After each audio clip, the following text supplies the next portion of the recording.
మొత్తం కాషాయ జెండాలు, నాయకులు, ప్రజలతో కోలాహలంగా మారింది. అసలు మల్కాజ్గిరి ప్రజల నాడి ఎలా ఉందో తెలుసుకునే ముందు ఇక్కడ కొంతమంది బీజేపీ నాయకులు ఉన్నారు, మాట్లాడదాం. నమస్తే సార్. నమస్తే అండి. ఏంటి మల్కాజ్గిరి పరిస్థితి? మల్కాజ్గిరి దేశంలో అత్యధిక మెజారిటీతో గెలవబోయే సీటు మల్కాజ్గిరి ఒకటి. మల్కాజ్గిరి ప్రజలు ఎప్పుడు ఎలక్షన్స్ వస్తాయి, ఎప్పుడు మేము నరేంద్ర మోడీకి ఓటు వేయాలనే దాంతో వాళ్ళు ఆతృతతో ఎదురు చూస్తున్నారు. వారి యొక్క రాక కోసం మల్కాజ్గిరి పార్లమెంటు మొత్తం ఎదురు చూస్తుంది వారిని చూడడానికి. కాబట్టి మల్కాజ్గిరి ప్రజల యొక్క ఆశీర్వాదం మోడీ గారికి ఉంటుంది. 370 సీట్లో మల్కాజ్గిరి పార్లమెంటు కూడా ఉంటుందని ప్రజలు ఘంటాపదంగా చెప్తున్నారండి. మల్కాజ్గిరికి సంబంధించి బీజేపీలో అంతర్గత పోరుంది. ఇక్కడ ఎవరైతే ఆ సీటు గురించి ఆశించారో వాళ్ళంతా కూడా ఈటలకు వెన్నుపోటు పడవడానికి సిద్ధంగా ఉన్నారంటూ కొన్ని సోషల్ మీడియా ఛానళ్లలో పనిగట్టుకొని ఆర్టికల్స్ వేస్తున్నారు. వాళ్ళకి ఏం చెప్తారు? ఇది బీఆర్ఎస్ పార్టీ, కాంగ్రెస్ పార్టీ సంబంధించిన కొద్ది సోషల్ మీడియా వ్యక్తులు ఈ విధంగా ప్రాపగండా చేసి వారి యొక్క ఏదైతే మోడీ గారి మీద ఉన్న ఇమేజ్ని ఇక్కడ ఉన్న వాళ్ళు ఏదో ఇంతో అంతో కాస కూడగట్టుకోవాలని చూస్తున్నారు. అంతకంటే తప్ప వేరే ఏం లేదండి. రైట్. ఎలా ఉంది? మీరు అంటే ఆల్రెడీ నియోజకవర్గంలో పర్యటన చేస్తున్నట్టున్నారు. పర్యటన చేస్తున్నప్పుడు ప్రజల నుంచి రిసీవింగ్ కానీ లేకపోతే అయోధ్య రామ్లల్లా ప్రతిష్ట కానీ ఇవన్నీ ఎలా అనిపిస్తోంది? ఎందుకు అంటే ఇది రేవంత్ రెడ్డి కూడా అంత తక్కువ తీసుకోడు అనేది మాట. ఎందుకంటే ఆయన ఇక్కడ ఎంపీగా గెలిచి ఇప్పుడు సీఎం అయ్యారు కాబట్టి ఈ సీట్ని కాంగ్రెస్ ఖాతాలో వేయడానికి అదే లెవెల్లో ఆయన కూడా ప్రయత్నం చేస్తూ ఉంటాడు. మీరు జనాల్లోకి వెళ్ళినప్పుడు మీకు పర్సనల్గా ఎదురైన అనుభవాలు ఏంటి? ఈ ఎలక్షన్ పూర్తిగా మోడీ గారి ఎలక్షన్ అండి. గల్లీలో ఎవరున్నా సరే ఢిల్లీలో మాత్రం పెద్ద ఆయన మోడీ గారే ఉండాలని ప్రజలు కోరుకుంటున్నారు. ఆ విధంగానే ప్రజలు తీర్పిస్తారు. రేవంత్ రెడ్డి గారు ఇక్కడ పార్లమెంటు గెలిచి ఇక్కడ ఎవరికి కూడా ఈ ప్రజల్లోకి ఆయన ఏమాత్రం ప్రజల్లో అభివృద్ధి పనులు చేయలేదు. మల్కాజ్గిరి పార్లమెంటు కూడా వాళ్ళు ఎప్పుడు కూడా రాలేదు. రెండోది, ఆయన ముఖ్యమంత్రి అయిండు కానీ ప్రజలను ఏ రోజు కూడా ఆయన పలకరించిన పాపాన పోలేదు. ఇది మల్కాజ్గిరి పార్లమెంటు గెలిచిన తర్వాత దీనిని ఒక సవితి ప్రేమలాగా చూసిండు తప్ప ఎప్పుడు కూడా ఇది నా పార్లమెంటు నియోజకవర్గం అని ఏ రోజు చూడలేదు. కాబట్టి ఇక్కడ భారతీయ జనతా పార్టీ భారీ మెజార్టీతో గెలవడం ఖాయం. రేవంత్ రెడ్డి, కేసీఆర్ అసంటోళ్ళు ఎవరు ఎన్ని కుట్రలు చేసినా ఈడ అత్యధిక మెజార్టీతోటి భారతీయ జనతా పార్టీ అభ్యర్థి ఈటెల రాజేందర్ గారు గెలుపును ఎవరు ఆపలేరు. Thank you. మొత్తానికైతే చూస్తున్నాము, ఇది మొత్తము కూడా ఏ పార్టీల మధ్య జరిగే ఎన్నిక కాదు. ఇది మోదీ చరిష్మాతో జరుగుతున్న ఎన్నిక. ఇక్కడ ఎవరు కనబడరు, ప్రజలకు మోదీ మాత్రమే అని చాలా కాన్ఫిడెంట్గా చెప్తున్నారు. అండ్ మల్కాజ్గిరి సెగ్మెంట్కి సంబంధించి ఈటలను ఆల్రెడీ ఓన్ చేసుకున్నట్టు ఇంటింటి ప్రచారంలో కూడా అది చాలా క్లియర్గా కనిపిస్తున్నట్టు తెలుస్తోంది. ఇక్కడ భారీ సంఖ్యలో జనం కూడా ఇప్పటికే రీచ్ అయ్యారు. ఇంకా గంటన్నరకు పైగా ఉన్నా కూడా కిక్కిరిసిపోయే జనంతో ఇక్కడ పరిస్థితి మనం గమనిస్తూనే ఉన్నాం. ఒకసారి ప్రజలతో కూడా మాట్లాడే ప్రయత్నం చేద్దాం. నమస్తే అన్న. చెప్పండి. ఎక్కడి నుంచి వచ్చిండ్రు? ఇక్కడనే లోకలే మల్కాజ్గిరి. ఏంది, ఎవరికి వేస్తున్నా ఓటు? అంటే ఓటు అంటే డిక్లరేషన్ ఎవరు చెప్పదు కదమ్మా, తెలిసిందే కదా. నాకు తెలుసు అంటారు. సరే, మరి ఓటు ఎవరికి వేస్తే పక్కన పెట్టేస్తే రాహుల్ గాంధీ ఉంటే బాగుంటుందా, మోదీ ఉంటే బాగుంటుందా? ఎవరు వచ్చినా అభివృద్ధి చేస్తే అంత మన దేశమే బాగుంటుంది. మంచి కాన్ఫిడెంట్గా ఉన్నా.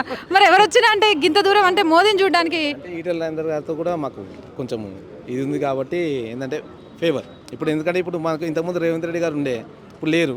ఇప్పుడు ఆయన సీఎం అయింది కదా. ఇప్పుడు ఇక్కడ ఎవరిని పెడతారో తెలియదు. అంటే పనులు చేయలేదు కాదు, చేసిండు కొన్ని చేసిండు కానీ మొత్తం పూర్తిగా ఆయన ఇన్వాల్వ్ కాకుండా ఎంపీ గెలిచిన తర్వాత నెక్స్ట్ ఆయనకి సీఎం ఇమ్మీడియట్ కాలేదు కదా, పీసీసీ ప్రెసిడెంట్ ఇచ్చారు. ఆయన బిజీలో ఉండి కొద్దిగా ప్రాబ్లం అట్లా వచ్చి అంతేగాని ఎట్లా చెప్తున్నా తెలుసా అన్న, కర్రీ రగ్గూడదు పామ చావాలని చెప్తారు చూసినావా? అంటే ఉన్న ఫ్యాక్ట్ చెప్తున్నాం కదా మేడం. మల్కాజ్గిరి పల్లె అందరూ తెలిసిందే కదా. ఎప్పుడైనా మీ అసెంబ్లీ సెగ్మెంట్ లో ఎమ్మెల్యే చూస్తే సారు నేను చెప్పలేదా సారు అట్లా ఏమన్నా చెప్పిన? ఏం కదా అట్లాంటిది ఏముండదు. మా మధ్యలో ప్రజల అభిప్రాయం బట్టి వాళ్ళ ఎవరైనా కూడా ఓటేస్తారు అంతే. అంతే. చిన్న ఏం చదువుతున్నా? అబ్బాయి 9th క్లాస్. తెలుసా మోదీ ఎవరైనా? పిఎం ప్రధానమంత్రి. ఓకే, మోదీని చూడడానికి ఇక్కడ దాకా వచ్చినావా? ఏం ఇన్స్పైర్ అయినావు నువ్వు మోదీని చూసిన తర్వాత? అన్నీ దేశాన్ని మొత్తం మంచిగా చేసిండు. అన్ని స్వచ్ఛ భారత్ ఇవన్నీ తీసుకొచ్చి అంతా మంచిగా చేసిండు కాబట్టి. మీ స్కూల్లో చర్చ వస్తుందా మోదీ గురించి కానీ లేకపోతే రాహుల్ గాంధీ గురించి కానీ వీళ్ళు చేస్తున్న అభివృద్ధి కార్యక్రమాల గురించి కానీ? అప్పుడప్పుడు వస్తాయి. ఏ స్కూల్లో చదువుతున్నావు? నారాయణ. మనమంతా కార్పొరేట్ స్కూలేనా? ఎట్లుంది స్కూల్? మంచిగా ఉందా నారాయణ? రైట్. ఇంకా కొంతమందితో మాట్లాడదాం. మీరు ఎక్కడి నుంచి వస్తున్నారమ్మా? నేరేడుమెట్ నుంచి అండి. నేరేడుమెట్ నుంచి పిల్లలతో సహా ఇక్కడ దాకా చూడాలని వచ్చారండి. వాళ్ళు చూడాలి మోదీని అని. అయోధ్య రామ మందిరం గురించి ఆయన చాలా బాగా చేశారు కదా, దానికోసం ఆ కాన్ఫిడెన్స్ పిల్లలకి చూపించాలని చెప్పి తీసుకొచ్చాం. ఇక చూసిండ్రా, మోదీని చూడడానికి ఇంట్లో ఉన్న పెద్దోళ్ళని పిల్లలు పట్టుకొస్తానట. అది సిచ్యువేషన్. తెలుసా అసలు నీకు మోదీ? నిజం చెప్పు. తెలియదా? మరి 15th ప్రైమ్ మినిస్టర్ అని కూడా తెలుసా? అరే నాకే తెలియదు, ఇప్పుడు నువ్వు చెప్తే నేను నేర్చుకున్నా. తెలుసా? తెలుసు, చెప్పు. నోట్ తెలీదు. ఎట్లుంటది మోదీని చూస్తే? ఏమని చెప్పి తీసుకొచ్చిన? He's nice. It's nice. Which class are you studying? Third. Final exams. Completed? Yes. yes.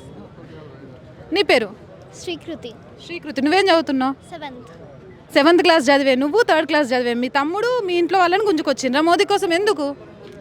He did very nice things to our country. When he came to our country as a prime minister, till now no bomb attack was attacked to India. India is very safe now, and he did many things to our country.